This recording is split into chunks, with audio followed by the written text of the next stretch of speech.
and 314 for a shooting at Century Theaters. They're saying somebody's shooting in the auditorium. Roger, keep your fires west of the smoke. You're cleared hot. An officer hit. Send me the world.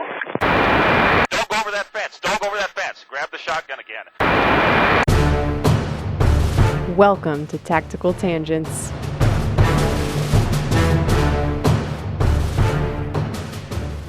Welcome back to the podcast. This is Jim. Over the week, Mike and I were talking about how a lot of what we've learned has come from case studies. Now, there are a lot of crazy events in recent history, and we're still learning from a lot of them. One that sticks out in both of our minds is the North Hollywood bank robbery shooting. It was back in the 90s. It's a little hazy. I was a little hazy on it. I had to go back and look it up. But back in 1997, two dudes suited up in body armor robbed a bank in North Hollywood using automatic rifles, and this turned into a pretty epic firefight. I mean, we're talking like Boondock Saints epic firefight, in which more than 2,000 rounds were exchanged, and while there were injuries, the only fatalities were the two robbers. Now, that's a testament to both luck and to the tactical prowess of the responding police agencies. So, Mike, can you take us through the background? And as you do, I'll interject some insights and lessons as you walk us through it. Yeah, so the biggest thing is that this was back in 97. So we're talking 20 years ago this year is February 28th, 1997. And this entire incident lasted about 44 minutes. So Jim talked about how something like 2,000 rounds were fired, and I've seen some conflicting numbers, but it's something like 1,100 were fired by the bad guys, and it was only two bad guys, and something like 600 from the cops. It might have ended up being more than that, but you get what we're saying. We're talking about a lot of ammunition, right? These two guys did months and months of recon and prep work prior to this robbery. They were wearing body armor. One of the guys had armored panels, like old ballistic vests, wrapped around his legs so that even his legs and his groin were protected. And one of them had like homemade steel plates that were mounted into his armor to protect against rifle fire, which we'll talk about why that didn't make a whole lot of difference in a little bit. They all had, both guys had a whole lot of ammo. One of the guys had a total of about 40 pounds of gear that he was wearing, probably including the body armor and all of his ammo, something like 40 pounds. And that's not too far off of what I'm carrying if I'm wearing all my SWAT gear. And then they had a whole bunch more ammo, thousands of rounds of ammunition in their car. The guns that these guys were carrying, and they had several, were illegally modified rifles. So they had an AR-15, which was modified to be fully auto. They had 3 different AK-47 variants that were also modified to be full auto. And then they were also carrying an HK-91, which it was a semi-auto. And Jim, I think that's a 7.62, right? 7.62 variant, yeah. 7.62. So again, a heavy caliber. And then one of the guys was also carrying a pistols. And these guys had all these guns with them. So we're talking 1, 2, 5 rifles and a pistol. So 3 guns apiece. And it's also worth mentioning that these guys were convicted felons. So not only were they illegally modified to be fully auto, but they shouldn't have had them in the first place, or shouldn't, obviously have been able to have access to them. So one thing that caught my attention about this, and like Jim said, we had to go back and look this up. I think there's a lot of good lessons learned here, because there's a lot of things that police officers nowadays do that are probably lessons learned from this incident, but not many of us can probably cite the case study where some of these things come from, and this is a big one. So if we look historically at how these two guys were prior to this shootout in particular, in 93, these same two guys were arrested, and most of this stuff's in the Wikipedia article. If I misquote or miscite anything, then my bad, but I'm trying to get it right. In 93, these two guys were arrested on a traffic stop, and on that traffic stop, they had a whole bunch of guns. They also had thousands of rounds of ammo, and they were carrying body armor, a police scanner, smoke bombs, and they also, for their car, had several different license plates from different plates to mount on the car. And they also had some explosives. I didn't see a whole lot of detail on what those explosives were, but they had some kind of improvised explosives. As a result of that traffic stop, they were charged with conspiracy to commit robbery. They served an entire 100 days in jail, and they were on probation for, I think it was a 3-year probation sentence. 100 whole days in jail. Now, Pretty serious. in my world, that's a pretty big intel hit. I don't know what you call in law enforcement, maybe like a clue. And Detective. pretty big Sir, there's some gum in your shoe. pretty good pre-attack indicator, right? The FBI totally should have tagged these guys and crawled into their lives. The only catch is this is 1993, and very literally, computers are still just coming online. There may not have been a big database of, creepy bank robber type guys. Maybe there was. I'm not sure. Yeah. But we missed this one, right? Yeah, and you can imagine that of all the guys that are out robbing banks and all this stuff, I mean, trying to keep tabs on all of those guys is pretty tough. I don't know what the right answer there is, but definitely information sharing, like you talked about, the computers coming online is a big thing, and even now we struggle a little bit with that. We've gotten better, I think, but it's just worth noting. It's not, we're not saying that someone necessarily missed these two, but the point is this wasn't their first rodeo, and they've been through this again. In fact, also in 93, that same year, and again in 1995, these same two guys robbed a couple of armored trucks in different incidents. The one in 95 actually happened in Colorado. So where Jim talks about the FBI being up in these guys' lives, this is an interstate problem, right? And in that Colorado incident, one of these armored truck attendants or whatever was apparently killed in some kind of shootout. I didn't really look into the weeds on that, but the point is, all of the pre-attack things that Jim's talking about, they were there. These guys had priors for conspiracy to commit robbery, prior robberies, and in each of these incidents, these dudes were heavily armed. They were not like your typical everyday bank robbers, right? Like you'll see guys that go in and rob a bank and they're armed on a fairly regular basis. These guys were an exception to that, right? In 96, so a year before this incident, they robbed 2 different B of A locations, and I don't know if this was a case that was still being worked on, or maybe they didn't find this out until afterwards, because if it happened the year prior, you'd think they'd still be in jail or in custody. But frankly, the court cases probably hadn't even made its way through the system yet. But there were 2 B of A locations that got hit in Southern California by these same 2 guys, and they made it out with $1.5 million. So something like $750 million. Math is hard. $750,000 a piece on average between those two, and I'll get into why that's important in a minute. So that we're in the wrong business. Yeah, also that. Yeah, I mean, apparently these guys could get away with it five or so times before they get in any trouble. So, and the other thing is, like I mentioned earlier, these guys were wearing body armor, and not just regular everyday body armor. These guys had it around their legs, their groin. They had a rifle plate. So these guys were pretty serious about what they were doing. Yeah, and this was during a time when it wasn't all that common outside the military. I mean, not all police departments by then were outfitting their guys with vests. And we tend to forget that bad guys wear armor too. Now, while most cops and military guys have been exposed to it, there's still a lot of myths and misconceptions about it. There's no such thing as a bulletproof vest. And in general terms, soft vests, like what most cops wear, those are meant to stop pistol rounds. Whereas the hard plates, like what you'd see on a SWAT team or military guys, that's meant to stop rifle rounds. So how do you adjust your tactics when you realize the dude is armored? And Mike, I know you've gone up against this. You've arrested robbery crews that had body armor and cartel guys who had body armor, right? In my mind, you got to immediately go to your heaviest gun, and then you got to start shifting your point of aim away from his center of mass. Go for whatever pink squishy you can get at, right? Yeah. So you probably heard about this. Obviously, I know Jim's heard of it, but a lot of the listeners, if you're not a police officer, you probably heard of this drill. You do two to the body, 1 to the head, right? And we call that a failure drill. And the idea is if you're shooting a guy center mass and he's not going down, you transition to a headshot, right? The problem with that isn't so much scripting out 2 to the body, 1 to the head. The difficult part is if you're shooting the guy center mass and you're not getting the response that you need, you've got to find another target, right? So it's not like the movies where you shoot a guy and you see him, get blasted back a whole bunch. Those rounds could be hitting him, and you don't know if they're having any effect at all necessarily if he's got body armor, right? Especially, obviously, if you're shooting with a handgun. So So back to these two guys, they in their intel work and their prep work that they did prior to this robbery, they did a lot of surveillance.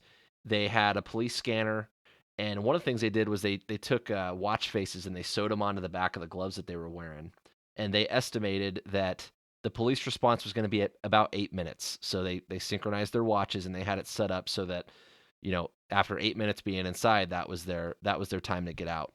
Well, it just so happened that right before this robbery was happening, there was a couple of cops driving by, and they happened to see these dudes entering the bank and obviously suspected that it was probably going to be a robbery, so they started calling in for help. All right, so if you followed us for any amount of time, you know that we're pretty serious about OODA loops, the Colonel John Boyd's decision cycle. And at the core of that OODA is understanding the role that time plays in everything in a fight. They thought they were short-circuiting the cops, but just kind of by chance, the cops short-circuited them by showing up too early. Yeah, and one of the big OODA loop things that we have to wrap our heads around is that, conflict is a full-time thing, right? It's not, you're not just ahead or behind at the start of this incident. So the cops got ahead of them a little bit when they got compromised on the way into the bank. And so in the cops' minds, they're starting to put a plan together and start calling in resources and stuff. And they had some idea in their head about how this was going to play out next. And obviously, what they weren't ready for is the fight that these guys were going to bring once they walked out the door, right? So that's it. The OODA loop thing and decision making cycles and having initiative over whatever is happening in that conflict is something that is dynamic. It's flexible. It's not just one or the other, right? It changes, and we have to keep up with that. That's kind of the tricky part. So yeah, one follow on that is, in terms of the decision orienting and deciding what to do about it. In my mind, there are 2 points of recognition the cops went through. There was that initial, oh, these are bad guys, right? And they're shooting. So that's one big point of recognition. This is going sideways right now.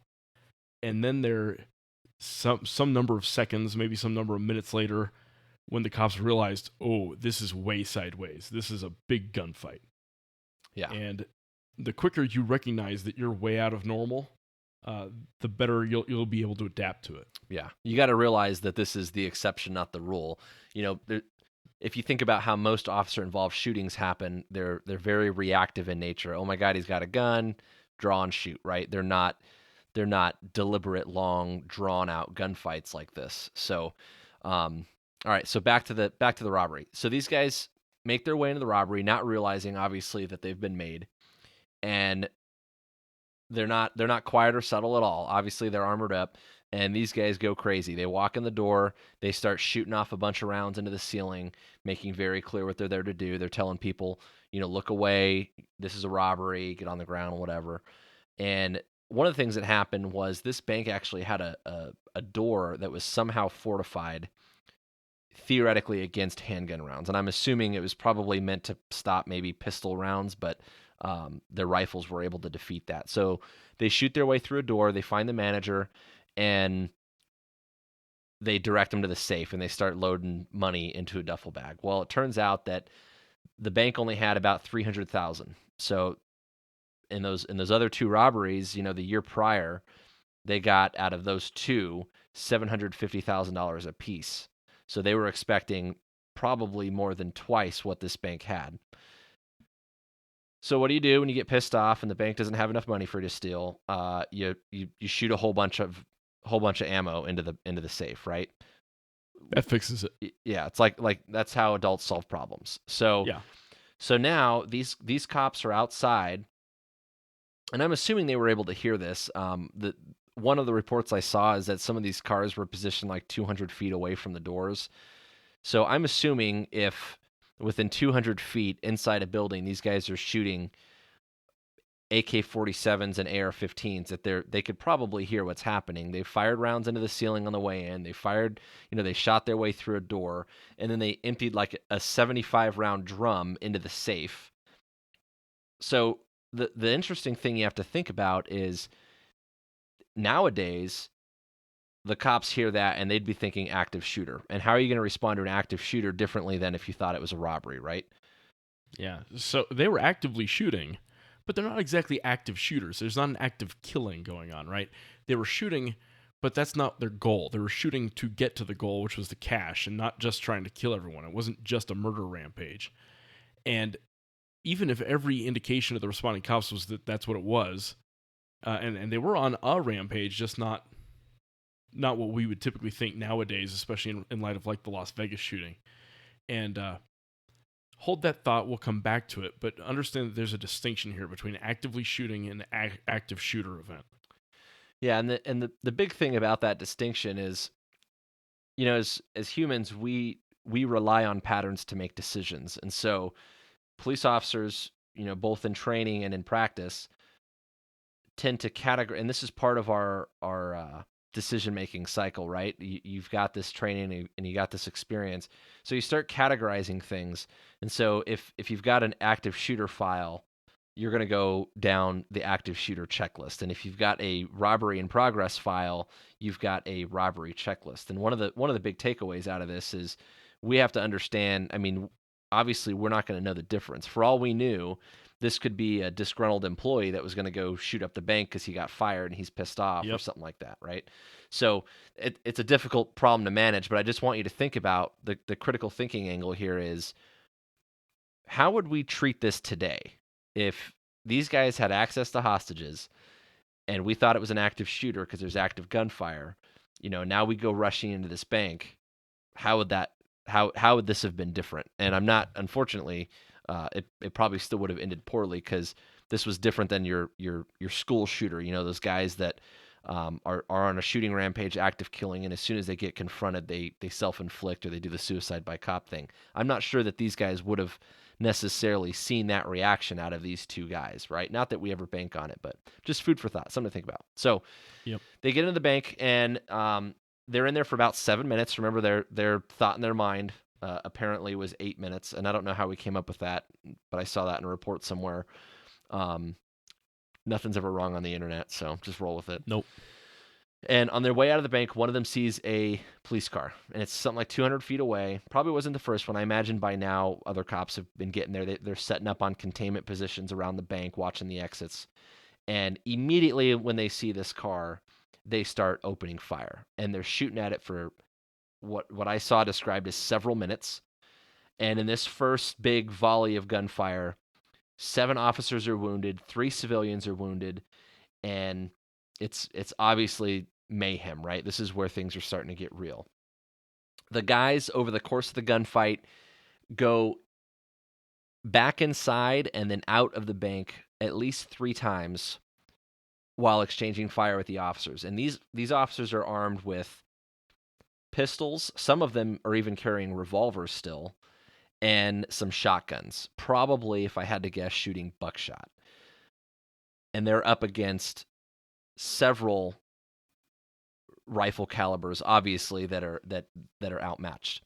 So, or that are causing an overmatch, right? So, officers are starting to take casualties. These guys are trying to get a headshot on these dudes because they realize that they're at some point they realize they're starting to not get any effect. I think it was the police helicopter showed up and was able to actually broadcast to these guys that they were wearing body armor. They got close enough to see that, and at one point these guys even started shooting at the helicopter. So these guys are trying to get headshots on these guys, but they realize that they're obviously outranged. They don't have as much reach as these dudes with rifles. And somewhere along the road, a lieutenant, I think, gets on the radio and he tells someone to go to a local gun shop and grab some better weapons and bring them to the fight.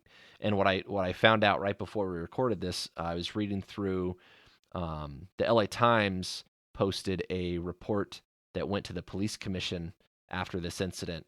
And I found out that none of those, it probably took a while, none of those rifles that were acquired from the gun shop were actually used in the fight. None of them were fired. It ended too quickly. Yeah, so to be clear, 2 drugged up dudes were able to achieve parity, if not total overmatch, with an entire police department. And it takes less than you think to overwhelm an agency. Remember, they've got initiative. They know what they're doing. They're already in place. And it was after this event that police departments really aggressively started shifting from shotguns to AR-type rifles. And you still see holdouts in the gun community who really believe in the shotgun as the ultimate weapon. I just cock rack this shotgun and everyone within 30 miles will just poop themselves. Well, that's great for the but zombies. There's a reason. Yeah, but there's a reason you don't see shotguns in SWAT teams anymore. There's a reason you don't see special forces teams roll around with shotguns. I mean, we've got some shotguns. You have them. Yeah, they don't. But that's not the point. True, they don't come out very much. All right, so this is going on for something like 18 minutes. Like I said, several officers, several civilians have been injured. They're starting to ask for additional resources. They're starting to get people to show up on scene. In fact, the SWAT call went out, and some of these dudes started showing up, and they threw their body armor on, but they're still wearing like their workout clothes. They're in like gym shorts and tennis shoes with their body armor, and these guys are carrying rifles, so they're good. There's an officer at some point gets an armored truck, like a bank's, an armored truck for a bank, and they use that to start effecting rescues on the officers and the civilians that are hurt. Now, a lot of police agencies have taken a lot of flack for buying Bearcat armored trucks and surplus armored vehicles like MRAPs, tanks, whatever. And a lot of people are really concerned with the militarization of police, and I get that, and Mike gets that. But I see it as a communication failure. If your agency is taking heat for it, you need to point out that there really have been instances where cops had to evacuate people while under heavy rifle fire. This was not the only one, but it's kind of a classic one. Yeah, and it's hard because it's not easy enough. It's not as simple as just telling them, oh, well, there's this one time that, in North Hollywood where we actually need it. It's never, that argument doesn't win. And so we've got to find a way to be more effective in making that case. But we'll get back to that in a little bit. So these guys are now out in the parking lot. They're starting to make their way to the car, and by this time they've ditched the money in the parking lot. They were dragging it out to the car, and as they're trying to load everything up in the car, they're taking fire. The guy that gets in the driver's seat starts going mobile, while the other guy is basically walking alongside the car and still engaging these guys, the officers, in a gunfight. And a lot of this is actually on video. The news helicopter, one of the news helicopters was flying overhead, and they got a whole bunch of this on video, so it's pretty fascinating. We'll make sure we put a link to that. It's kind of long, but it's worth watching. The video's kind of crappy, but you get the idea. So now they're walking away. One guy's walking along the side of the car. The car's starting to pull out of the parking lot, and one of the guys, the guy that's walking, gets hit. And the rifle goes down, so, he's got several, so he picks up another rifle. And at this point, he starts to maneuver kind of past the parking lot and behind a semi-truck that's parked on like the little side street away from the bank. And it's parked just on the side of the road. So he starts maneuvering behind that. And the other guy the guy that's in the driver's seat drives away. The dude that's behind the semi has a problem with his rifle and eventually has to get his pistol. And I think the problem with the rifle, I saw something like... maybe he got shot in the magazine, or he had a malfunction that he had to clear, or something like that. Picks up his pistol, keeps fighting, keeps shooting at the cops, and at some point he gets shot in the hand. He drops the pistol, picks it back up, and it's somewhere around this time that he realizes that the world is closing in around him, and he's in a losing fight, and so he decides to shoot himself in the face. He puts the gun under his jaw and kills himself. And obviously, at the same time, he's taking a whole bunch of rounds. Guys are shooting at him like crazy, right? Yeah. So he absorbed a lot of rounds, and this is a theme you're going to see throughout the project, is people can take a surprising number of gunshots and still live long enough to fight you. I don't care if they were shot with a 9mm or, the 45, the ultimate bullet. They stay in the fight after getting hit. Yeah. And I think the final count at the end of this whole thing, one of the guys was shot 11 times, and one of them was shot 29 times. It's good. I don't remember which is which, but I could get it for you. So, all right, so that guy's dead, right? The guy that was in the car is driving down the street, and he's taking rounds too. They shoot out his tires, they shoot out his windshield, and his car is disabled. So he gets out of the car and tries to carjack another motorist that's passing by. And he's even taken the time to... Isn't there a video game about this?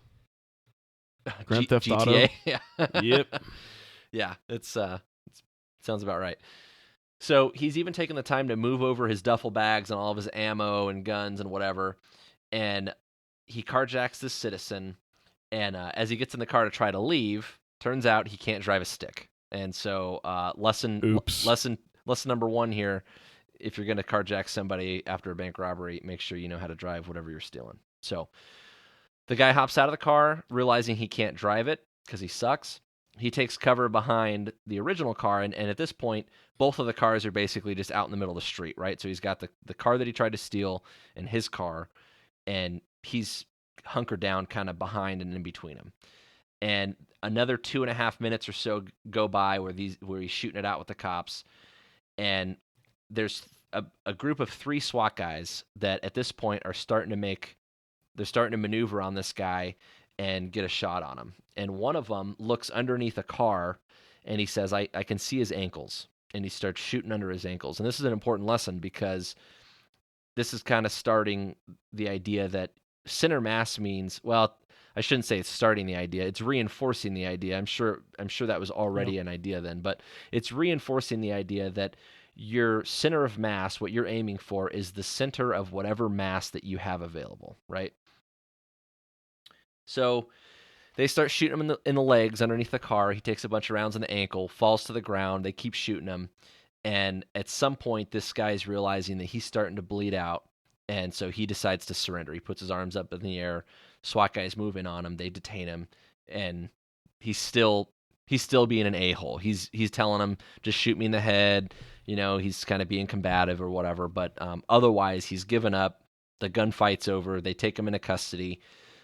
They've still got a lot going on. They don't know how many bad guys there are. They don't know what the status of the people inside are, yada, yada, yada. So Explosives. Yeah, well, and obviously they didn't know who these guys were yet, but yeah, I mean, that's a potential. Clearly these guys were well prepared. So the reason that's important is because it takes something like, I don't know, an hour before medical aid is actually able to get there to assess this guy. And in that meantime, he bled out and died. So I'm pretty sure that was the guy that got shot 29 times. And the other guy, the guy that self-inflicted, was the guy that shot 11 times. Yeah. And, the media and the dude's family had the nerve to ask why more wasn't done to save him. And there was even a lawsuit about it. Yeah, they tried to sue him. And so that was classy. Yeah. My uncle's a total a-hole, but it's kind of BS. But you owe us money. Yeah. He shot over 1,000 rounds at the cops, but it's kind of BS that they didn't do more to help him. Like, screw that guy.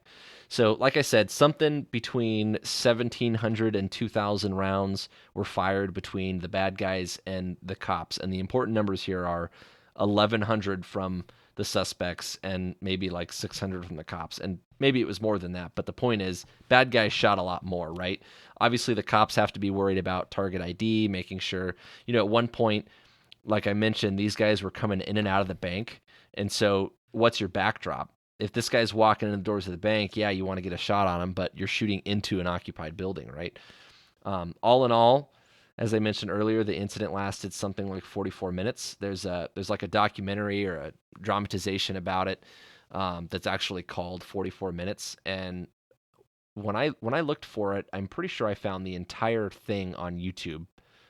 It's like an hour and a half long, something like that. And at the end of the day, surprisingly, the only 2 people who died were the 2 suspects. But there was a total of 12 officers and 8 civilians that were injured. So, what are the big takeaways? We talked about the benefit of the long gun. And it's interesting to me because in California, obviously, long guns are much more heavily restricted than in other places. When I came to Arizona, where you can have just about anything you want, I was surprised to find that not every police car, when I first started anyway, had a long gun. Nowadays, just about every car's got one. But in California, especially after this incident, long guns were everywhere post North Hollywood. And that shift from shotgun to rifle, too. Yeah. In fact, a lot of the agencies in California, to my knowledge, still carry both, which is surprising. So nowadays they're a lot more common. I think just about every cop's got one. But that was a big lesson learned that came from North Hollywood. In fact, the ironic part of this is we talked about the military surplus and militarization of law enforcement. It was after this incident that the Department of Defense gave LAPD a whole bunch of surplus M16s. And that was kind of the start to their patrol rifle program, was getting a whole bunch of surplus military rifles. Ammo, how much ammo do you carry for your rifle or your handgun? These guys had a lot. I mean, they were firing out of 75 round drums on at least one of the rifles. They had a whole bunch of ammo with them and thousands more rounds in the car. Now, normally I would tell people, having a whole bunch of extra stuff with you, your rifle, extra ammo, medical stuff, isn't going to do you any good in the trunk of the car. But it's important to remember that these guys made it back to their car, and who knows what else they had in there, right? Or, I mean, we know now, but in the middle of it, we don't have any idea. We talked about armor, and there's a couple elements to the armor thing. There's body armor. Body armor has advanced quite a bit, and with the recent wars, the availability of rifle plates has become a lot easier to get our hands on. So you're seeing more and more of that, but also the armored vehicles. And the other part of this is what the bad guys are wearing. So recognizing when your handgun rounds are not having the effect that you need them to have on your target. And this is related also to the ammo. A serious gunfight is going to take a lot more bullets than you might think. If they're moving and shooting, if they're using cover and concealment, like these guys were, if they have body armor, like these guys were, it's going to take more bullets than you think. And if you're using your car as cover, it's going to be really hard for you to get into that trunk to get your big, zombie bag full of magazines, right? Yeah, and your trunk isn't going to stop bullets. One thing to think about, and this is something that we do, is if you do carry additional armor in your car, think about positioning it in your trunk in a way that might give your trunk some ballistic protection. Food for thought. All right, so we got the body armor angle, and like I said, not only for the bad guys, also for us, and also for vehicles, right? How are you going to get your hands on that, and where are you going to put it? I also saw, so let's talk containment, and we're just kind of giving you food for thought. I don't want to get too much into tactics and how you're going to deal with these situations necessarily, but I want the police officers listening to just think about whether you want to do this covertly and just see what they do and try to take them away from the bank, or whether you're going to go and force this confrontation. Now, earlier we talked about the active shooter angle here, and the important part is when we think this is a bank robbery in progress versus this is an active shooter, we have to realize that maybe it's both. And so I'm not going to sit here and tell you how you should handle that or how I would have handled that or anything like that, but I want you to just think about when you go reaching for these files, part of our orientation when we talk about OODA loop and decision making is we rely on those patterns, but there's also the human element of creativity. And that means recognizing when we're somewhere in between or some combination of both and how we're going to adapt to that. Air support. Again, just before we started recording, I read in this use of force report, and I'll put a link to it in the notes, that one of the officers actually was making his way to the roof of one of the businesses. That would have been a big deal if he could have gotten some high ground on this guy. When I was going through the list of all the guys that the report shows so and so fired this many rounds from behind a car, so and so fired this many rounds from behind a tree. I didn't see that the guy on the roof got any rounds off. He might have, maybe he was behind the curve by the time this ended. But it could be in there, and maybe I just didn't get to it yet. But that's good thinking on his part. But the air support thing, so you had police helicopter, news helicopters, and the bad guys were shooting at them. So it's something to think about, and I think Jim will probably have a better perspective on the air support stuff. But what are you going to do with your air guys when they start taking fire, right? Yeah, and you gotta know that the bad guys are getting more sophisticated all the time and more capable in their armament all the time. And we usually don't think of threats to air in the continental United States, but it is a thing. And whether it's your air support is getting lasered, whether it's getting shot at, it's vulnerable too. And you also have to consider the opposite direction, which is that you can shoot from air. And there are some agencies that'll do it and some agencies that won't. But it's a tricky skill and it's a perishable skill. So if you're going to do it, you got to do it right and you got to train to it. Yeah. I also think about, from the air support thing, I think of platforms. So helicopters are going to generally be closer in. If you've got fixed wing available, they might be able to have, they typically will have better cameras. Good sensors. Yeah, Yep. and good sensor allows standoff. That's everything. right. And the the helicopter orbiting overhead, the bad guy's going to know that they're there. A fixed wing with a higher orbit, they might not even see him. And then you also got, obviously, drones are becoming a bigger and bigger deal.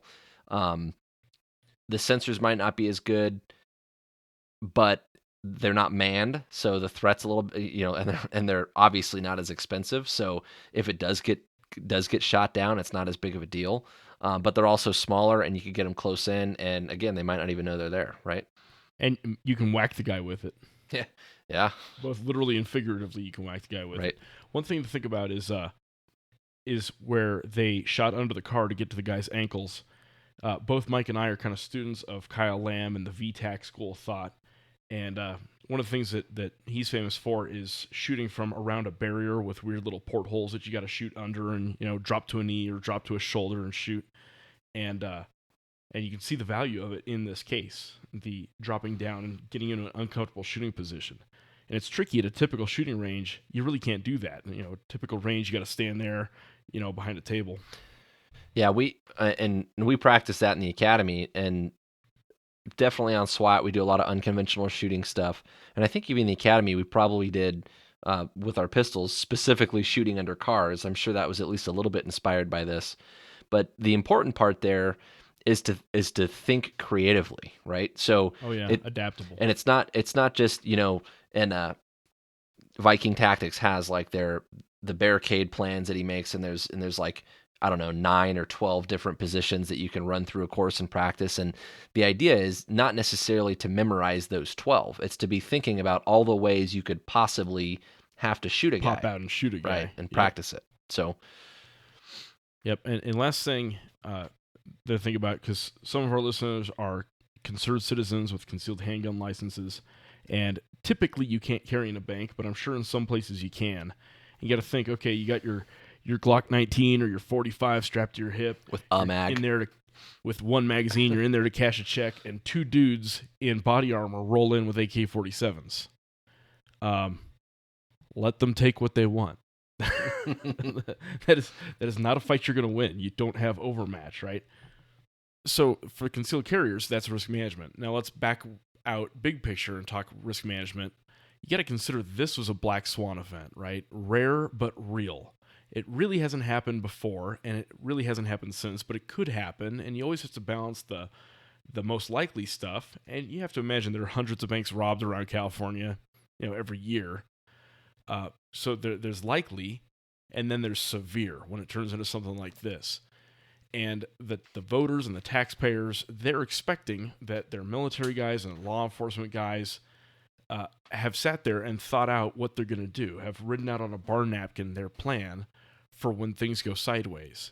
And that's hopefully the point of what we're doing here with this project, is helping you figure out how to balance that risk. Yeah, and probably in part to incidents like this, most banks have, and again, I don't want to give away anyone's, trade secrets Secret or sauce. policy or whatever, but most banks have adapted to these sorts of risks. And so just like the bad guys, the industry evolves too, and we change, and so we have to be creative and think about this stuff. At the end of the day, and I look at this from obviously a public safety standpoint, from a law enforcement standpoint, by our nature, we're problem solvers. And so we have to deal with the everyday stuff every day. But as Jim pointed out, we also have to think about the what ifs, and we've got to problem solve. So we talked a little bit earlier about the militarization of law enforcement and have the availability of armored vehicles for rescues, the availability of better rifles, better equipment, whatever that might be. And we could go down the list of all the things that we've gotten our hands on from the military. And I'm here to tell you that a lot of that stuff is just first aid kits. We got Tourniquets. Yeah, we got first aid kits Yeah. and tourniquets that were given to us as military surplus. So when we talk about getting this gear, it's there for a reason. It's to save lives. So the armored vehicle thing is one that's gotten a lot of heat. We're going to rescue the hell out of this tank. Yeah. And, it's our job to set the politics aside, think about the what ifs, and prepare for that. And if that means that we're going to take handouts from the feds, then go for it. If it means that we're going to make our case, then sometimes there's going to be those instances where we say, oh, I hate to say I told you so, and we just work with it and we come up with another plan. It also means that we've got to do a better job at communicating these needs. Just throwing our hands up in the air in frustration when someone just says, oh, yeah, just because it happened that one time, it's not going to happen again. We've got to make a case, and it's on us. It's our responsibility to not just think tactical, but also be able to communicate that well. And we need people whose only job is to clearly articulate those needs and to fight for them and to politic for it.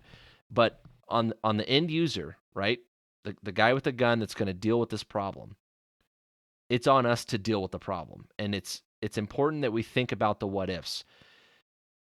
If our agency's not going to give us what we need, if they don't want to get us an MRAP or an armored truck or whatever, then maybe that means we go take a 12-pack of beer to the Brinks guys and say, hey, if things ever got weird and I had to break in here, where are the keys? And having a relationship with someone and being creative and coming up with solutions to problems. And Mike, the other day we were talking about fire trucks.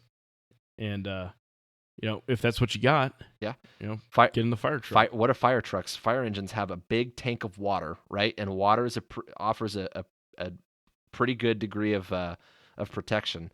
So it's important that you work with those guys. You know where the fire truck, where the water tanks are on those things, but it's an option, right? But that's the important part. I know that the politics get old. I know that we're looking for solutions. We're looking for the what ifs. We're thinking about all the right things and for all the right reasons. If you can't get it, rather than throwing a fit about it, come up with another solution. So one thing I learned out of looking at this case that I lived in Southern California my entire, I grew up there, and I never knew that there was a museum, the Los Angeles Police Historical Society Museum in Highland Park has an exhibit, and it's got 2 life-size mannequins that show how the bad guys were dressed, which I think would be cool to see. I'm sure there's pictures of it, but it'd be interesting to see it in person. And it's also got the getaway car and one of the officers' patrol cars. It's all shot up. Getaway car. Where are you going? Yeah. Nowhere. That's where you're going. Exactly. So if you're in Southern California, if you're in LA, it might be something you want to check out. Like I said, I lived there. I never knew that was there. I want to go check it out next time I'm out visiting family or whatever. So it's food for thought. Now, to get the most out of these case studies, take this opportunity, go watch the videos of it.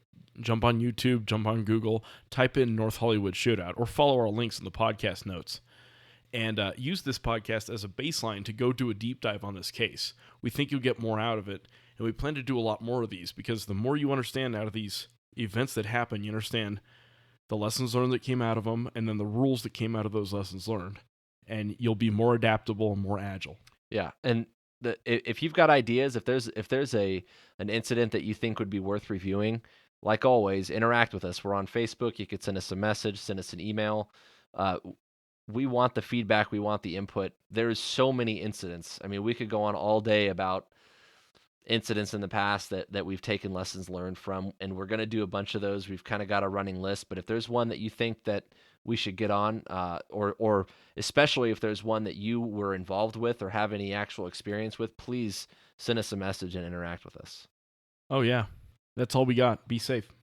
Good talk.